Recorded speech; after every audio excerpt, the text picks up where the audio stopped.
Hello दोस्तों, आपका स्वागत है चिल्ड्रन चॉइस एकेडमी में। तो इस वीडियो में हम देखने वाले हैं बायोलॉजी 2019 का पीवाईक्यू।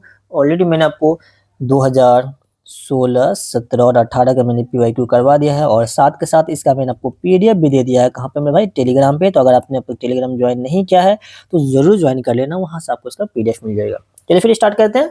देखते हैं जो फर्स्ट क्वेश्चन पूछा गया था आपको 2019 में क्या है। What is the genotypic ratio? क्या पूछा? जीनोटाइपिक रेशियो बताओ क्रॉस का। लेकिन आपको यहाँ पे क्रॉस स्पेसिफाई नहीं किया है कि भाई मोनोहैबिट या डायहैबिट। लेकिन अब गौर से क्वेश्चन पढ़ेंगे तो इसमें आपको दे रखा है कैपिटल आर, है ना, कैपिटल आर और क्रॉस, ये दो capital R small cross capital R small R. तो ये आपको हिंट्स दे रखा है। इसी के अकॉर्डिंग आपको पहले आइडेंटिफाई करना है। इस क्रॉस को देखते हुए आपको दिमाग में जस्ट जैसे ही इसे देखे तो आपका दिमाग में क्लिक करना चाहिए मेरे दोस्त, ये तो आपको मोनो हाइब्रिड का क्रॉस पूछा गया है। कौन सा हाइब्रिड का क्रॉस पूछा गया है? मोनो हाइब्रिड आपसे पूछा गया है। तो मोनो हाइब्रिड का जीनोटाइपिक रेशियो जो होता है वो क्या होता है? 1:2:1 होता है। अगर आपको यहाँ पे मोनो हाइब्रिड का अगर फिनोटाइपिक, देखो यहाँ पे जीनोटाइपिक बोल दिया है, अगर वहां पे अगर उसने क्या बोल रखा होता फिनोटाइपिक रेशियो, फिर आपका हो जाता मेरे भाई 3:1 जो होता है, ये आपका होता है फिनोटाइपिक रेशियो। ध्यान रखिएगा, आपसे कभी जीनोटाइपिक अगर पूछा जाए तो 1:2:1, फिनोटाइपिक रेशियो पूछा जाए तो क्या होगा? 3:1। तो ये दोनों किसके लिए? बस मोनो हाइब्रिड के लिए है। मैं अभी एक पेज आपके लिए लेकर आया हूँ, उससे मैं आपको उसको क्लियर कर देता हूँ। चलिए देखेंगे आप यहाँ पे मेरे भाई, मैंने आपको मोनो हाइब्रिड डायहाइब्रिड दोनों में यहाँ लेकर आया हूँ। देखो यहाँ पे इसको बस इस पेज को याद कर लीजिए। हर साल इस पेज से हर साल आपके एग्जाम में क्वेश्चन आते हैं, हर एक साल आप देख सकते हो। तो ये आपका मोनोहाइब्रिड क्रॉस है और ये है आपका डायहाइब्रिड क्रॉस। मोनोहाइब्रिड क्रॉस के बारे में आपको बस इतना पता होना चाहिए कि मोनोहाइब्रिड में मतलब 1 कैरेक्टर इन्वॉल्व होता है, डायहाइब्रिड में 2 कैरेक्टर इन्वॉल्व होता है। 1 कैरेक्टर बोले तो कोई भी एक, जैसे प्लांट का एक कैरेक्टर मैंने ले लिया, प्लांट हाइट ले लिया। प्लांट हाइट अगर लेते हैं तो प्लांट पता है आपको टॉल भी हो सकता है, ड्वार्फ भी हो सकता है। और टॉल को हम जो डिनोट करते हैं वो आपका टी कैपिटल टी होता है और ड्वार्फ जो होता है स्मॉल टी होता है। जब इसको आप क्रॉस करते हो तो ये आपका कहलाता है मोनोहाइब्रिड क्रॉस। ठीक है, इसमें आप देखो आपसे पूछा जाता है हमेशा F2 ही पूछा जाता है, F1 नहीं पूछा जाता है कभी। लेकिन अगर आपसे यहाँ पे पूछ लेता है कि मुझे मोनोहाइब्रिड का F1 का रिजल्ट बताओ क्या होगा, तो उसमें आपको बोलना है ऑल आर टॉल, मतलब कि हमेशा 1:1 में ही आता है। आपसे पूछा जाता है मुझे मोनोहाइब्रिड का फिनोटाइपिक रेशियो बताइए, तो मोनोहाइब्रिड का अगर फिनोटाइपिक रेशियो पूछेगा आप क्या बोलोगे? 3:1 होता है। मोनोहाइब्रिड का अगर आपसे पूछा जाए जीनोटाइपिक रेशियो तो आप क्या बोलोगे? 1:2:1 बोलोगे। एक साथ मैं आपके लिए लेकर आया हूँ, सब स्क्रीनशॉट ले लें ताकि आप इसे इजी तरीके से याद कर सकें। ठीक है, अभी मैं क्रॉस करवाऊँ तो बहुत टाइम लग जाएगा, बस आपको याद करना है। अभी डायहाइब्रिड में अगर देखते हो तो डायहाइब्रिड में याद रखना 2 कैरेक्टर लिया जाता है। जैसे फॉर एग्जांपल एक कैरेक्टर मैंने लिया सीड शेप, दूसरा कैरेक्टर लिया मैंने सीड कलर लिया। तो सीड शेप का आपको पता है कि सीड राउंड भी होता है, उसका शेप रिंकल्ड भी होता है। उसी टाइप से कलर जो होता है वो येलो होता है और ग्रीन होता है। इसको जब आप क्रॉस करोगे तो इसका आपका F1 जो रेशियो आता है, F1 का जो कैरेक्टर आता है वो आता है ऑल आर राउंड येलो आएगा। लेकिन आपसे वो नहीं पूछा जाता, आपसे पूछा जाता है आपके जो इंपोर्टेंट है, मैं आपको मार के कर देता हूँ। आपके लिए यहाँ पे F2 इंपोर्टेंट है, यहाँ पे भी F2 का रेशियो इंपोर्टेंट है। आपसे जो क्वेश्चन कैसे पूछेगा, मुझे डायहाइब्रिड क्रॉस का फिनोटाइपिक रेशियो बताओ। तो कभी भी आपको डायहाइब्रिड क्रॉस का फिनोटाइपिक रेशियो पूछेगा आप क्या बोलोगे? 9:3:3:1। मोनोहाइब्रिड क्रॉस का फिनोटाइपिक रेशियो पूछे तो आप क्या बोलोगे? 3:1। उसी टाइप से मोनोहाइब्रिड क्रॉस का जीनोटाइपिक रेशियो बोले तो आप क्या बोलोगे? 1:2:1।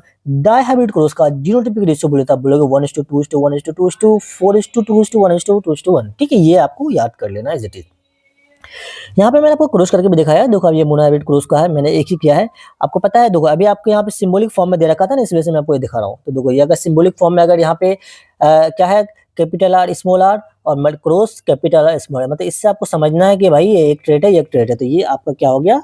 आपका ये हो गया मोनोहाइब्रिड क्रॉस। ठीक है, ये आपको सिंबल से पूछा जाता है। चलिए नेक्स्ट क्वेश्चन देखते हैं। बहुत आसान क्वेश्चन क्या है, in man the chromosome number is 46। आपको पता है चाहे वो ह्यूमन हो या मैन हो या फीमेल हो, दोनों के अंदर क्रोमोसोम नंबर कितना होता है? 46 से होते हैं। पूछा गया है how many chromosome number are present in man muscles. Man muscles में कितना नंबर ऑफ क्रोमोसोम होगा? मेरे दोस्त आप मुझे ये बताएंगे, मसल्स जो आता होता है तो ह्यूमन मसल सेल जो होता है मेरे भाई, इसको कहा जाता है सोमेटिक सेल। ठीक है, इसको ये किस सेल के अंदर आता है? इसको बोलते हैं हम सोमेटिक सेल बोलते हैं। मैं आपको एक यहाँ पे क्लियर कर दूं, अगर आपको यहाँ पे बोल देता क्या in female body, female muscle cells में बताओ, यहाँ पे मैन बॉडी बोला है, यहाँ पे मसल सेल्स नहीं देगा, स्किन सेल बोल देता, या कुछ भी दे दे, कोई भी सेल दे दे, और कभी भी आपसे पूछे बताओ उसके अंदर क्रोमोसोम कितना है, तो आपको हमेशा बोलना है इसके अंदर टोटल नंबर ऑफ क्रोमोसोम जो होता है मेरे भाई सोमेटिक सेल के अंदर 46 से होता है, ठीक है। तो कितना होगा भाई 46 इसका करेक्ट आंसर हो जाएगा। और अगर आप बहुत बच्चे यहाँ पे क्या सोचेंगे आप लोग, सर यहाँ पे 23 क्यों नहीं हुआ सर?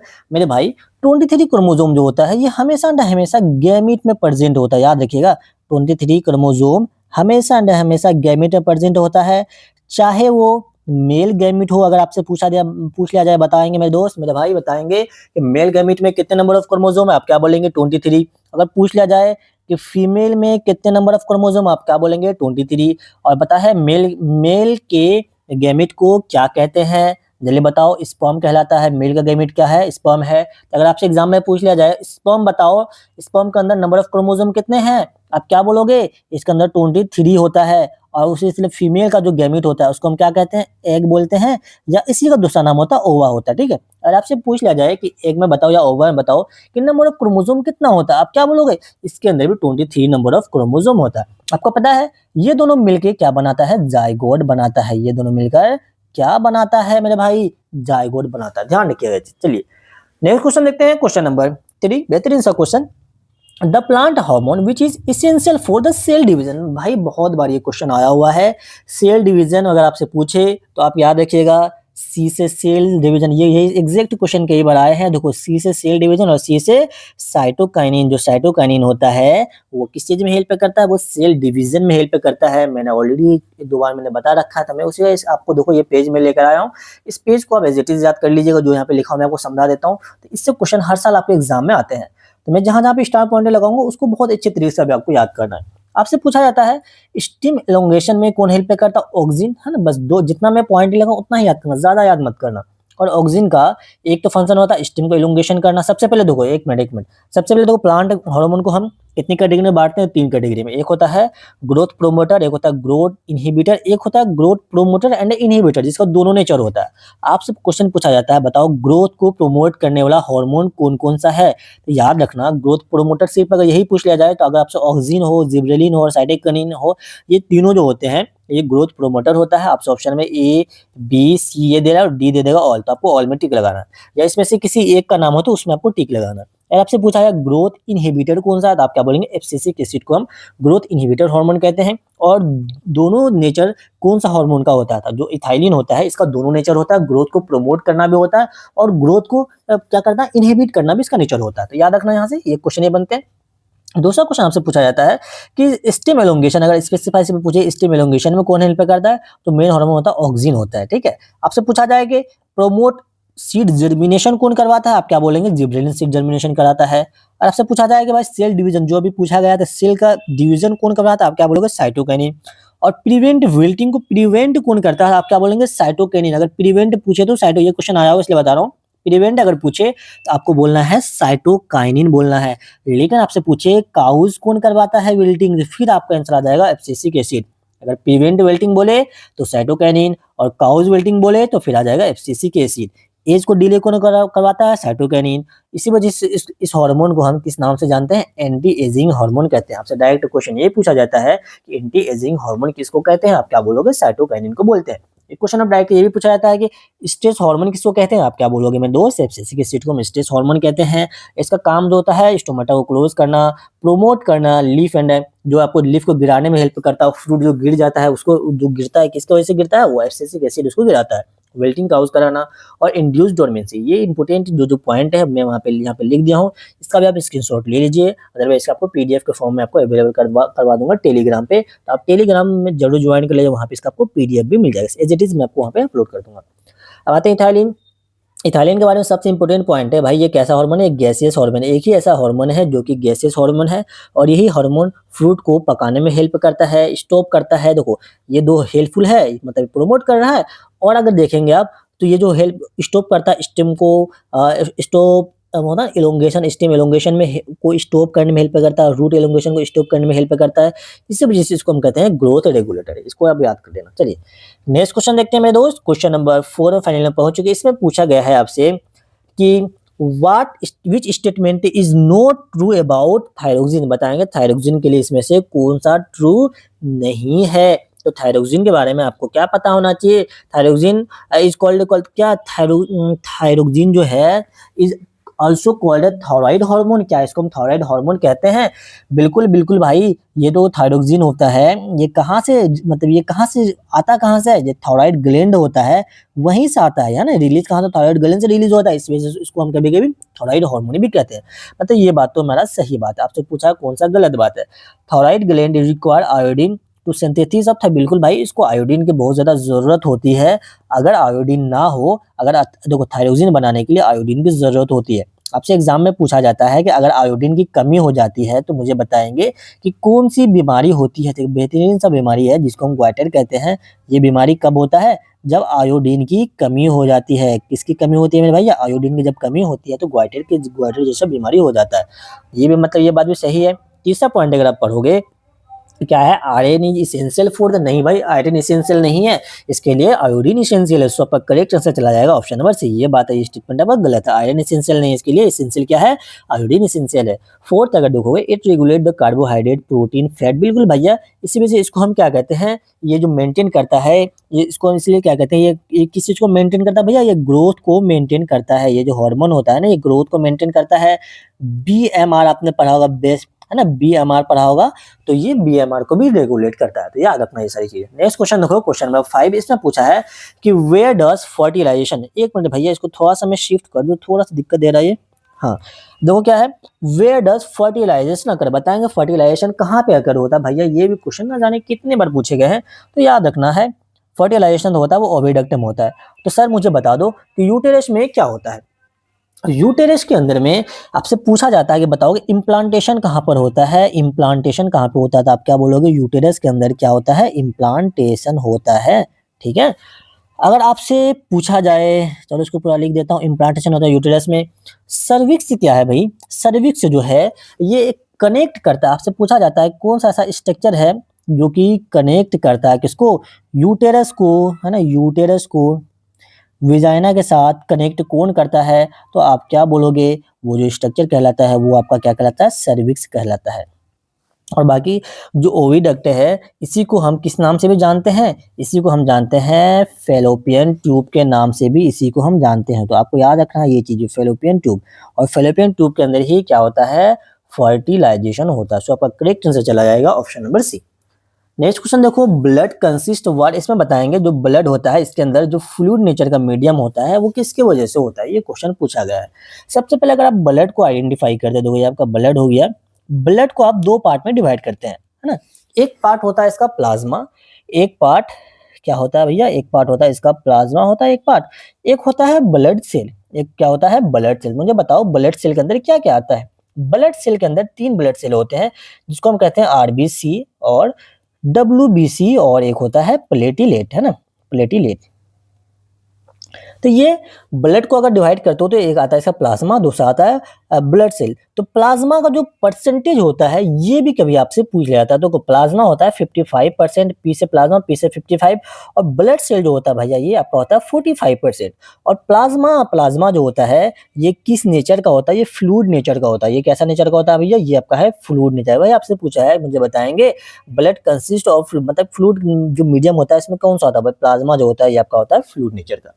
अब देखो यहाँ पे थोड़ा-सा मैं आपको 1-2 इम्पोर्टेंट वर्क बता देता हूँ प्लेटिलेट्स का।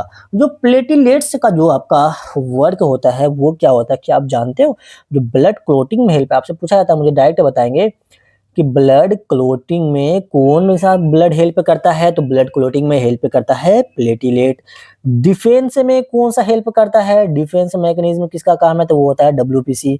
और आपसे पूछ लिया जाए कि आरबीसी का मेन काम क्या है? तो आरबीसी का जो मेन काम होता है वो ट्रांसपोर्ट करना इसका मेन काम है। क्या है भैया? ट्रांसपोर्ट करना इसका मेन काम है। नेक्स्ट क्वेश्चन देखोगे, प्रोटीन आफ्टर डाइजेशन, प्रोटीन जो होता है वो डाइजेस्ट होने के बाद फाइनल प्रोडक्ट उसका क्या बनता है ना? प्रोटीन को अगर आप डाइजेस्ट करते हो तो वो किस फॉर्म में वो कन्वर्ट हो जाता है?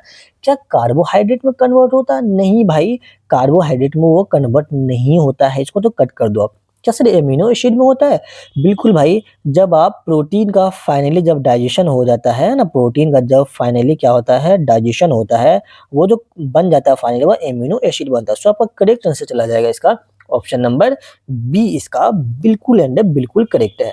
एक क्वेश्चन आपसे प्रोटीन के बारे में ये भी पूछा जाता है कि बताओगे इसका प्रोटीन का डाइजेशन स्टार्ट कहाँ पे होता है? आपसे पूछा जाए कि प्रोटीन का डाइजेशन स्टार्ट कहाँ पे होता है, तो क्या माउथ में इसका स्टार्ट होता है? नहीं, स्टार्टिंग पॉइंट जो होता है वो होता है स्टोमक में, है ना? स्टोमक के अंदर ये स्टार्ट हो जाता है इसका डाइजेशन। स्टार्च हो गया जो कार्बोहाइड्रेट होता है, तो उसका जो डाइजेशन स्टार्ट होता है, इसका स्टार्ट होता है माउथ में। आपसे पूछा जाता है बताएंगे इसमें से किसका कौन मतलब किसका यहाँ पे डाइजेशन स्टार्ट होता है कहाँ पे? माउथ में। आप क्या बोलेंगे? स्टार्च से। स्टार्च किसका एग्जांपल है? कार्बोहाइड्रेट का एग्जांपल। आपको कार्बोहाइड्रेट भी वहाँ पे एग्जाम ऑप्शन में दिया हो सकता है या आपको स्टार्च से दिया हुआ रहेगा। ध्यान रखना ये सारी चीजें। आइए देखते हैं क्वेश्चन नंबर 8। क्वेश्चन नंबर 8 में आपसे पूछा गया है which of the following organism have the parasitic mode of nutrition. इसमें बताएंगे पैरासिटिक मोड ऑफ न्यूट्रिशन इसमें से किसका है? क्या पेनिसिलियम का पैरासिटिक मोड है? पेनिसिलियम बताओ ये किसका एग्जांपल है? मेरे भाई ये जो एग्जांपल है पेनिसिलियम है क्या? पेनिसिलियम एक फंगस है ना? फंगी है। आपको पता होगा जो फंगी होता है या जो बैक्टीरिया होता है उसका मोड ऑफ न्यूट्रिशन कैसा होता है? सेप्रोफेटिक होता है। कैसा मोड ऑफ न्यूट्रिशन होता है? सेप्रोफेटिक। सेपेरोफाइटिक होता है। याद रख लेना भाई, एक क्वेश्चन आपसे एग्जाम में पूछा जाता है। सेप्रोफाइटिक का मतलब क्या होता है कि ये जो ग्रो करेगा, ग्रो कहाँ पे करेगा? ग्रो करेगा ये डेड मैटर पे ग्रो करेगा, है ना? गला सला जो मैटर होता है ना, वहां पे इसका ग्रोइंग होता है। ठीक है।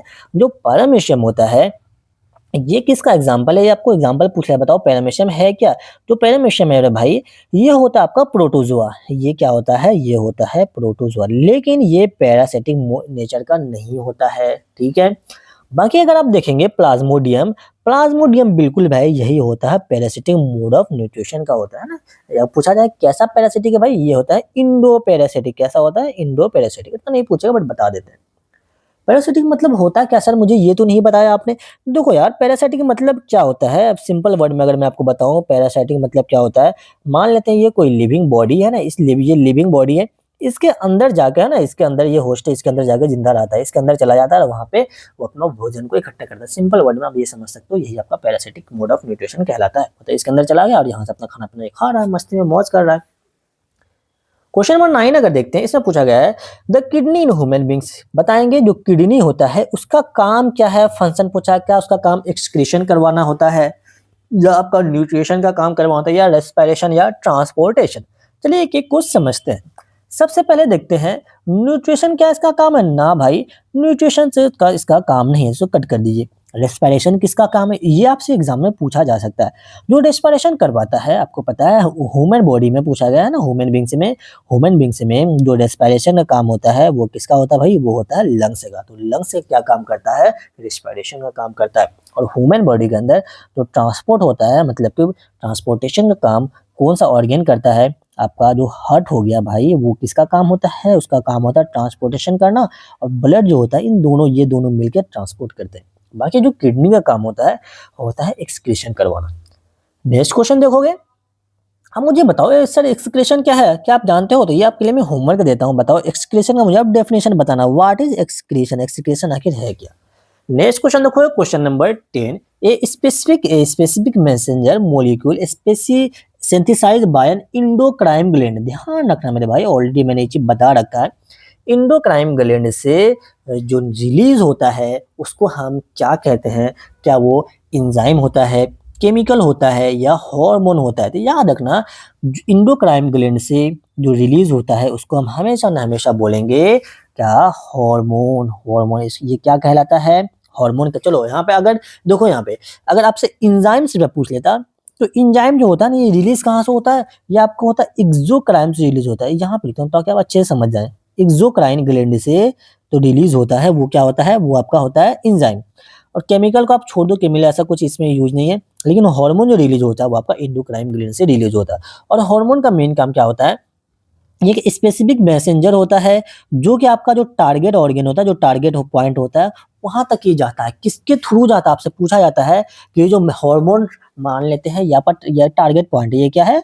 ये टारगेट पॉइंट है, इसको यहाँ तक जाना है और यहाँ से रिलीज हुआ हार्मोन। अब उसको वहां, यहाँ से वहां तक वो कैसे जाएगा? तो आपसे पूछा था किसके थ्रू जाता है? क्या उसके लिए डक्ट होता है? तो आपको पता होना चाहिए जो एंडोक्राइन ग्लैंड होता है ये डक्ट लेस होता है, इसके अंदर कोई भी डक्ट नहीं होता है। तो फिर किसके थ्रू ट्रांसपोर्ट होगा भाई ये जो ट्रांसपोर्ट होता है ये ब्लड के थ्रू जाता है। ये किसके थ्रू ट्रांसपोर्ट होता है? ब्लड के थ्रू ट्रांसपोर्ट होता है। इसलिए मैंने आपको बताया जो ट्रांसपोर्टेशन का सिस्टम होता है वो कहीं न कहीं ब्लड भी हेल्प करता है उस चीज़ में। बाकी जो एंजाइम होता है जो एंडोक्राइन ग्लैंड से रिलीज़ होता है, अगर इस एंजाइम को किसी ऑर्गन तक जाना है मतलब किसी बॉडी के किसी पार्ट में जाना है, तो वो किसके थ्रू जाता है? ये जो जाता है भाई ये डक्ट के थ्रू जाता है। इसीलिए हम बोलते हैं जो एक्सोक्राइन ग्लैंड होता है उसके पास डक्ट प्रेजेंट होता है और जो एंडोक्राइन ग्लैंड होता है वो डक्ट लेस होता है। आई होप कि आपको समझ में आया होगा। आइए देखते हैं क्वेश्चन नंबर 11 क्या पूछा है? Which among the following disease is not a sexually transmitted disease? इसमें से कौन सा सेक्सुअली ट्रांसमिटेड डिजीज नहीं है? क्या बताएंगे? जो सिम्फिलिस है क्या ये है? बिल्कुल भाई ये भी आपको सेक्सुअली ट्रांसमिटेड डिजीज है, लेकिन ये कैसा डिजीज है? ये जो होता है भैया ये बैक्टीरियल डिजीज है। ये किससे काउज होता है? ये बैक्टीरिया से काउज होता है। ये किससे होता है? ये बैक्टीरिया से काउज है। एचआईवी बिल्कुल ये भी है भाई। ये किससे होता है? ये वायरस से होता है। हेपेटाइटिस है? यस सर हेपेटाइटिस है। ना भाई हेपेटाइटिस नहीं है मेरे भाई। ये जो है ये वाटर बॉर्न डिजीज, इसको वाटर बॉर्न डिजीज कहते हैं हम, ठीक है। बाकी जो गोइनेरिया है ये भी आपका एसटीडी में आता है, लेकिन ये किससे काउज होता है? ये भी आपका बैक्टीरिया से काउज होता है। याद रख लीजिएगा as it is. Next question देखो, क्वेश्चन नंबर 12 आपसे पूछा गया है which of the following is not a unicellular organism? इसमें से बताएंगे कि यूनिसेलुलर ऑर्गेनिज्म इसमें से कौन सा है। तो मुझे बताएंगे यार कि यूनिसेलुलर ऑर्गेनिज्म का मतलब क्या होता है? यूनिसेलुलर ऑर्गेनिज्म का जो मतलब होता है जिसके अंदर वन जो एक सेल से मिलके बना हो, वन सेल से जो मिलके बनता हो उसको हम यूनिसेलुलर ऑर्गेनिज्म कहते हैं। जो एक से ज्यादा सेल से मिलके बनता है उसको हम क्या कहते हैं? उसको हम कहते हैं मल्टी सेलुलर ऑर्गेनिज्म। जैसे मल्टी सेलुलर ऑर्गेनिज्म का जो एग्जांपल हो गया, आप बोल सकते हैं हाइड्रा हो गया, उसका है ना एनिमल हो गया, प्लांट हो गया, और टाइप के एनिमल और टाइप के प्लांट लगभग किसके अंदर आते हैं? मल्टी सेलुलर के अंदर आते हैं। पूछा इसमें से यूनिसेलुलर कौन सा नहीं है? क्या एमोबा है? बिल्कुल भाई ये जो एमीबा होता है वो भी सिंगल सेल्ड बॉडी, इस वजह से इसको हम क्या कह सकते हैं? ये आपको यूनिसेलुलर ऑर्गेनिज्म है। ईस्ट भी है, बिल्कुल। मुझे बताओ ईस्ट किसका एग्जांपल है? ईस्ट जो चलो मैं आपको सबका यहाँ पे ये भी लिख देता हूँ एग्जांपल। जो एग्जाम्पल बोले तो ये किस में आता है भैया? एमोबा क्या है? एमोबा जो है ये आपका है प्रोटोजोआ। आपसे पूछा जाता है एमोबा क्या है भाई? ये है प्रोटोजोआ है। तो प्रोटोजोआ है और प्लस ये आपका यूनिसेलुलर प्रोटोजोआ है। आपसे पूछा जाता है ईस्ट बताओ क्या है? ईस्ट जो है आपका ये फंगी होता है। ये क्या होता है? फंगी होता है और ये यूनिसेलुलर फंगी है, ठीक है। अब ये जो हाइड्रा बोलेंगे मेरे भाई, हाइड्रा आपका बिल्कुल ना बिल्कुल करेक्ट आंसर है। हाइड्रा जो होता है ये आपका मल्टी सेलुलर पार्ट होता है किसी भी एनिमल का। बाकी जो पैरामीशियम है ये भी आपका यूनिसेलुलर है। और पैरामीशियम भी किस में आते हैं भैया? किस कैटेगरी का है? ये जो कौन सा माइक्रो ऑर्गेनिज्म है ना, ये भी आपका प्रोटोजोआ है। आपसे एग्जाम में ये भी पूछ लिया जाता है, मुझे बताओ इसमें से प्रोटोजोआ का एग्जाम्पल कौन सा है, फंगी का एग्जाम्पल कौन सा है, इसलिए मैं आपको यहाँ पे ये बता रहा हूँ। आते हैं नेक्स्ट क्वेश्चन, फर्टिलाइजेशन। देखो भाई सेम क्वेश्चन दो बार पूछ लिया ना। अभी जस्ट मैंने आपको बताया था, देखो यहाँ पे आई थिंक ये क्वेश्चन नंबर कौन सा था, देख लो भाई, देखो क्वेश्चन रिपीट होते हैं। वेयर डज फर्टिलाइजेशन, है ना, फर्टिलाइजेशन कहाँ पे होता है? और सेम क्वेश्चन देखो आपको यहाँ पे फिर से पूछ लिया है ना, सेम क्वेश्चन आपसे पूछ लिया है। फर्टिलाइजेशन ऑफ ओवा, भाई ओवा बोलो, है ना, फर्टिलाइजेशन ओवा का भी होगा, लेकिन फर्टिलाइजेशन वर्ड आपको कभी भी सुन लो तो याद रखना फर्टिलाइजेशन किसके अंदर होता है भाई मेरे? वो होता है फीमेल बॉडी के अंदर। चलो मैं आपको थोड़ा सा यहाँ पे डिटेल में इसको समझा देता हूँ एक बार। ये आपका हो गया मेल बॉडी, ये हो गया फीमेल बॉडी। मेल बॉडी से जो गैमेट निकलता है उसको हम क्या कहते हैं भाई? उसको हम कहते हैं स्पर्म कहते हैं। फीमेल बॉडी से जो गैमेट निकलता है उसको कहते हैं ओवा कहते हैं, ठीक है। आपको पता है जो फर्टिलाइजेशन होने वाला है वो कहाँ पे होगा? फीमेल बॉडी में होगा। अब देखो ये दोनों, अब ये फीमेल इधर से स्पर्म आएगा किसके अंदर? फीमेल बॉडी के अंदर आएगा, और जो ओवा है वो ओवरी से रिलीज होके कहाँ पे आ जाता है? फेलोपियन ट्यूब में आता है। ये जो ओवा रिलीज कहाँ से होता है? ये रिलीज होता है ओवरी से, है ना। ये रिलीज कहाँ से होता है? ओवरी से रिलीज होता है। ओवरी से रिलीज होने के बाद ये आने लगता है कहाँ पे? फेलोपियन ट्यूब में। तो जब फेलोपियन ट्यूब में आया, देखो उधर से ओवा आया फेलोपियन ट्यूब में, और स्पर्म जो है मेल गैमेट वो चला गया फीमेल बॉडी के अंदर। फीमेल बॉडी में भी कहाँ पे? फेलोपियन ट्यूब के पास। जब ये दोनों आपस में यहाँ पे मिल जाता है तो यही आपका कहलाता है फर्टिलाइजेशन। यही क्या कहलाता है भाई? यही कहलाता है फर्टिलाइजेशन, ठीक है। अब देखो पूछा जाता है ये फर्टिलाइजेशन होने के बाद कौन सा ये बनता है भाई? सबसे पहले बनता है जायगोट। सबसे पहले क्या फर्टिलाइजेशन होती है? एक सेल का फॉर्मेशन होता है, इसको कहते हैं जायगोट। और ये फर्टिलाइजेशन हो कहाँ पे रहा है? ये फर्टिलाइजेशन तो हो रहा है, ये हो रहा है आपका फेलोपियन ट्यूब बोल दो, या इसी का दूसरा नाम होता है ओविडक्ट होता है। देखो यहाँ पे क्या गिवन है, फैलोपियन ट्यूब गिवन है। अब देखो ये जाइगोट बनता है, जाइगोट के बाद फिर किस चीज का स्ट्रक्चर बनता है, जाइगोट के जस्ट बाद बनता है कुछ डिवीजन वगैरह होते हैं, उसके बाद बन जाता है एम्ब्रियो। आपको डिवीजन वगैरह फिलहाल याद करने की जरूरत नहीं, जब नीट की तैयारी करेंगे फिर आपको याद करना पड़ता है। जाइगोट के बाद क्या बनता है, एम्ब्रियो।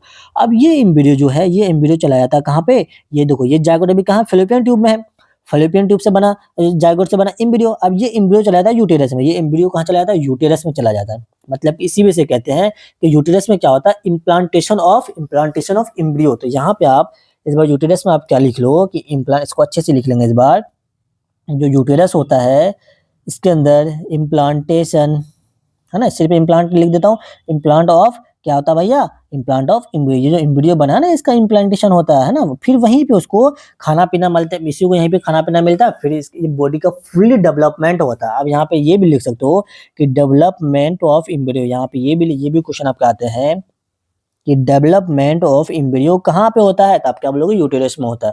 तो ओवरी का क्या काम है भाई, ओवरी का मैंने बताया, जो ओवरी होता है उससे क्या रिलीज होता है, उससे फीमेल गैमेट्स रिलीज होता है, जिसका नाम क्या होता है, जिसका नाम होता है एग होता है, या इसी को हम क्या कहते हैं, ओवा भी कहते हैं।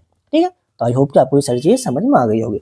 नेक्स्ट क्वेश्चन देखो, क्वेश्चन नंबर 14 में मेरे दोस्त आपसे पूछा गया है, which section of DNA provide the information of for one protein, बताएंगे एक प्रोटीन का इंफॉर्मेशन देने वाला डीएनए का कौन सा सेक्शन होता है। डीएनए का आपसे सेक्शन पूछे तो वो आपका होता है जीन। मैं आपको इसको भी एक डायग्राम को थोड़ा समझाने की कोशिश करता हूँ, एक मिनट। अब इस डायग्राम में जैसे कि देख सकते हैं, जो जीन होता है, देखो यहाँ पे सबसे पहले क्रोमोसोम होता है, उसके अंदर डीएनए लेते हैं, डीएनए का जो सेगमेंट होता है उसको हम जीन कहते हैं।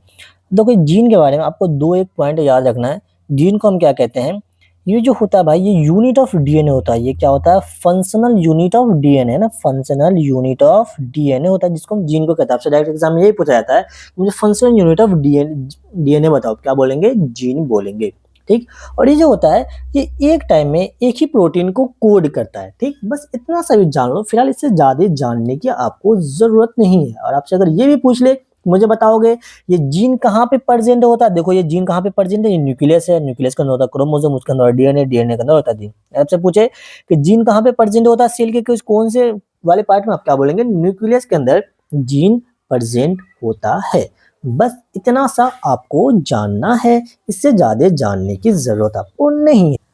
आई होप कि आपको ये चीज समझ में आया होगा। तो भाई न्यूक्लियस क्या है सर, न्यूक्लियस के अंदर तो जीन प्रेजेंट होता है, इसके अंदर क्या प्रेजेंट, इसके अंदर जीन प्रेजेंट होता है। सर क्रोमोसोम क्या है, सर यही क्रोमोसोम कंटेन करता है जीन को, इसी के ऊपर चिपका हुआ होता है ना, जीन इसी के ऊपर चिपका हुआ होता है। बाकी अगर आपसे ट्रेड बोलेंगे तो ट्रेड क्या है भाई, ये जीन जो एक्सप्रेस करता है ना, उसी को हम ट्रेड कहते हैं। जैसे सपोज, जैसे मैंने कैरेक्टर लिया, एक हाइट लेते हो आप, कैरेक्टर हाइट, आप कैरेक्टर लेते हो, हाइट के अंदर आपको पता है कि भाई एक होता है टॉल, है ना, एक होता है लंबा, एक होता है डुआर्फ, मतलब छोटा। ये टॉल और डुआर्फ जो है यही कहलाता है ट्रेड। ठीक, आते हैं क्वेश्चन नंबर 15। इस क्वेश्चन में आपसे पूछा है, which type of variation in बताएंगे इनहेरिटेड में किस टाइप का वेरिएशन होता है, क्या सोमेटिक वेरिएशन होता है या जर्मिनल वेरिएशन होता है।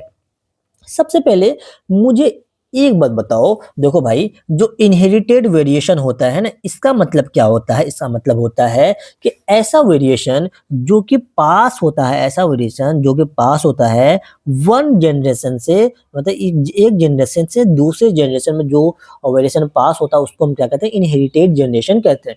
अब मुझे बताना सोमेटिक का मैंने मतलब क्या बताया, जो भी बॉडी सेल होता है उसको हम सोमेटिक सेल कहते हैं। और जो जर्मिनल होता है, जितने गैमेट होते हैं उसको हम जर्मिनल सेल कहते हैं। और इसी बॉडी में अगर कोई वेरिएशन होने लगे तो उसको हम कहते हैं सोमेटिक वेरिएशन। क्या मुझे बताओ, किसी भी इंसान का बॉडी किसी के बॉडी में क्या ट्रांसपोर्ट होता है, नहीं सर, तो किसी के इंसान का बॉडी किसी में ट्रांसपोर्ट तो नहीं होता, सो आपका ये सोमेटिक वेरिएशन तो होगा नहीं।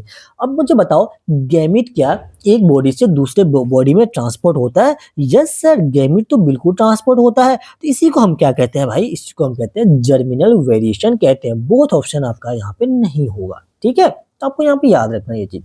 आई होप कि आपको ये सारे के सारे क्वेश्चन समझ में आ गए होंगे। तो अगर आपको समझ में आया तो वीडियो को जरूर लाइक कीजिए और चैनल को सब्सक्राइब कर लीजिए। कुछ भी आपको डाउट हो तो आप मुझे इंस्टाग्राम पे शेयर कर सकते हैं। तो इसका आपको पीडीएफ मिल जाता है। कहाँ पे मेरे भाई? टेलीग्राम पे आपको उसका पीडीएफ मिल जाएगा।